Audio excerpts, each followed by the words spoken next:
This is NNC, Neural Newscast. All the day's news and information you need to know starts now. Live from the Neural Newscast Global Information Center, I'm Andrew Lindbeck. Here's what's shaping the day. The Spanish crown once granted explorer Juan Ponce de Leon a contract to settle the islands of Bimini in Florida, authorizing colonization efforts in the New World. Now, let's cover the latest political moves. An indictment of former FBI Director James Comey marks an escalation in a political fight over Justice Department independence. Cassandra Joyce reports on this story. President Donald Trump's Justice Department secures an indictment of former FBI Director James Comey, marking a sharp escalation in a long-running political fight. Supporters call it overdue accountability, arguing no one is above the law.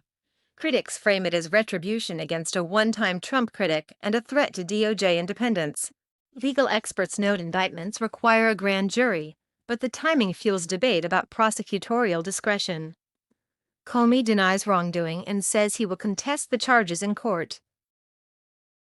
President Donald Trump says he will deploy federal troops to Portland to protect federal sites amid protests and pushback. Daniel Grove has more on this. President Donald Trump says he will send federal troops to Portland to protect IC facilities from domestic terrorists. The move expands deployments to more U.S. cities, drawing comparisons to 2020, analysts say. Supporters call it necessary to safeguard federal property and restore order. Critics, including Oregon officials, warn of federal overreach and civil liberties risks. Legal experts note the Posse Comitatus Act limits domestic military roles, though federal agents can protect facilities. A new NPR-Ipsos poll finds Americans concerned about crime, but not broadly supportive of National Guard deployments to cities. Monica Kellen joins us with the latest. A new NPR-Ipsos poll finds many Americans worry about crime, but do not broadly back President Donald Trump's deployment of the National Guard to U.S. cities. Supporters argue Guard units deter violence and protect property. Critics warn domestic deployments risk escalating tensions and blur lines between military and local policing. The debate reflects competing priorities: public safety, civil liberties, and local control. This is Monica Kellen for Neural Newscast. Across continents, here's what's happening.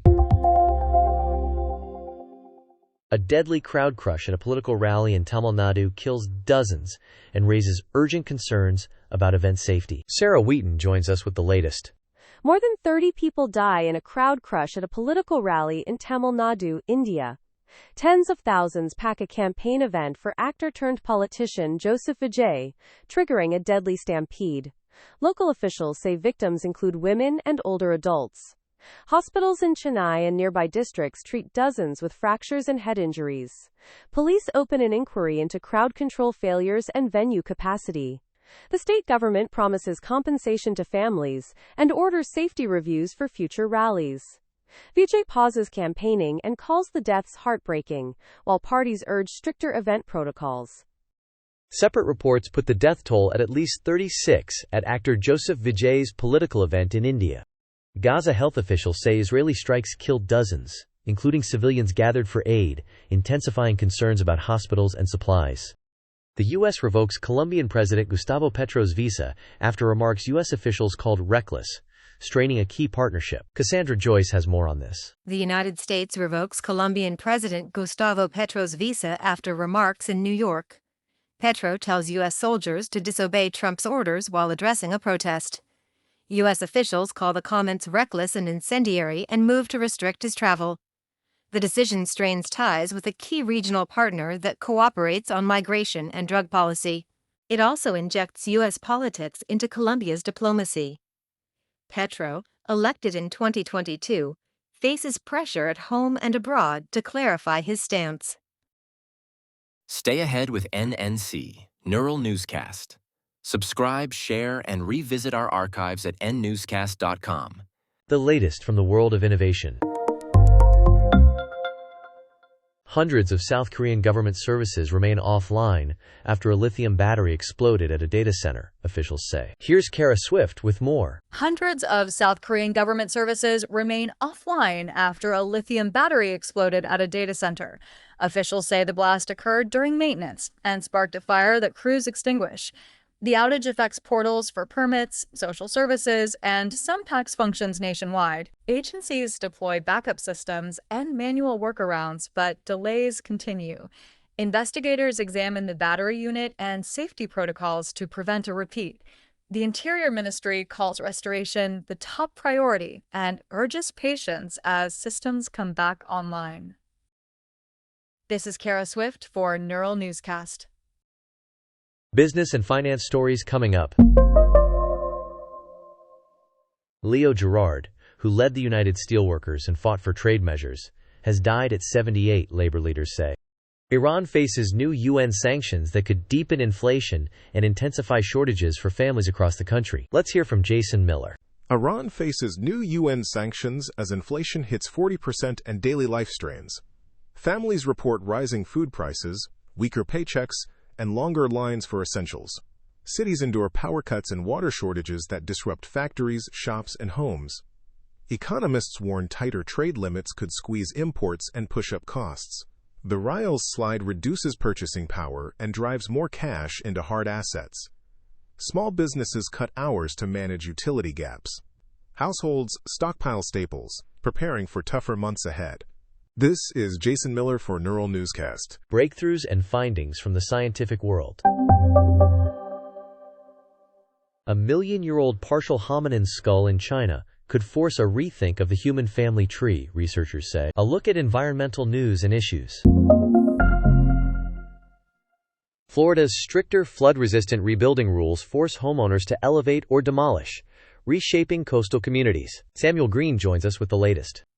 Florida enforces strict flood-resilient rebuilding after major storm damage, reshaping neighborhoods and budgets. Homeowners whose houses are substantially damaged must demolish or elevate and rebuild to current standards. The rule raises costs, displaces families, and erases older architecture in coastal towns. Local officials say higher foundations, flood vents, and updated codes reduce risk and insurance losses, but many longtime residents face difficult choices: rebuild taller, sell, or leave. The policy aims to cut future disaster costs as stronger hurricanes and heavier rains hit the state. Sports stories making headlines. England defeats Canada at Twickenham to capture the Women's Rugby World Cup, reclaiming the top of the sport. Thomas Golding joins us with the latest. England beat Canada at Twickenham to win the Women's Rugby World Cup for the third time. The Red Roses dominate with power, set-piece control, and ferocious defense in front of a loud home crowd. England capitalize on turnovers and convert pressure into points, pulling clear after half-time. Canada battle hard but struggle to break England's line in key moments. The victory restores England to the top of the women's game and cements their status as the sport's standard setters. This is Thomas Golding for Neural Newscast. For a worldwide view, we turn to our international team. Two bodies, a child and a man, were found in a Dublin house. Police say there's no ongoing threat. Grace Sullivan has more on this. Two bodies, a child and a man, are found in a house in Dublin. Emergency services respond to a property in Finglas in the Kappa area in the evening. Police seal the scene and launch an investigation. A post-mortem examination is pending to confirm identities and causes of death. Officers say there is no ongoing threat to the public. Neighbors report a heavy emergency presence throughout the evening. Updates from film, music, and more. Yorkshire poet and dramatist Tony Harrison, once called the National Theatre's Bard, has died at 88. Lydia Holmes reports on this story. Tony Harrison, the Yorkshire poet and dramatist, dies at 88. He writes 19 full-length plays across 6 volumes, making him the National Theatre's unofficial bard. He translates Greek and French classics, including Aeschylus's Orestia and Molière's The Misanthrope, and crafts original verse dramas like The Trackers of Oxyrhynchus, 1990, and Square Rounds, 1992. His classical fluency begins at Leeds Grammar School and deepens at Leeds University. This is Lydia Holmes for Neural Newscast. Here's another story we're following. AI analysis indicates a painting once dismissed as a copy may actually be a Caravaggio, experts say. For an entertainment update, Here's what's new. AI analysis finds an 85.7% probability that the lute player at Badminton House is by Caravaggio. The painting, bought in the 18th century for the Gloucestershire estate, was long dismissed as a copy by Sotheby's and the Metropolitan Museum. The work once sold for £71,000. If confirmed, it joins a small surviving corpus by the 17th century master and could dramatically increase in value and scholarly importance. This is Lucas Bennett for Neural Newscast. Here's another story we're following.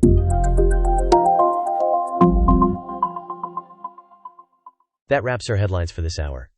For extended coverage and to join our community of informed listeners, visit neuralnewscast.com and subscribe wherever great podcasts. From the Neural Newscast newsroom, that's today's essential news. For complete stories and exclusive insights, visit neuralnewscast.com and join thousands of listeners staying informed.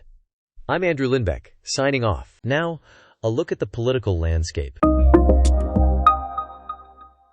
This is Nathaniel Cohen for Neural Newscast. This is Natalie Quinn for Neural Newscast. This is David Mercer for Neural Newscast. International developments you should know. This is Michael Torres for Neural Newscast. This is Lucas Bennett for Neural Newscast. This is Leela Harmon for Neural Newscast. Now, let's cover technology headlines. This is Ethan Wells for Neural Newscast. Business and finance stories coming up. This is Sarah Wheaton for Neural Newscast.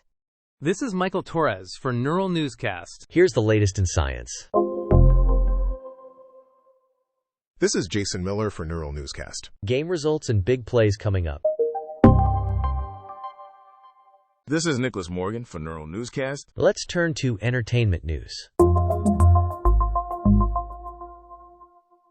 This is Cassandra Joyce for Neural Newscast. This is Robert Klein for Neural Newscast. Thanks for tuning in to Neural Newscast. Stay curious, stay informed, and visit nnewscast.com for more daily news and fascinating stories from history. Neural Newscast combines real voice recordings with synthesized voices to enable prompt production without sacrificing quality. All content is generated using advanced AI algorithms developed by a human and undergoes fact-checking and human review prior to release.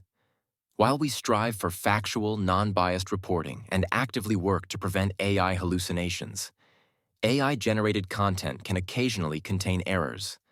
Listeners are encouraged to verify critical information from trusted sources. For more details on our AI transparency policies, visit nnewscast.com.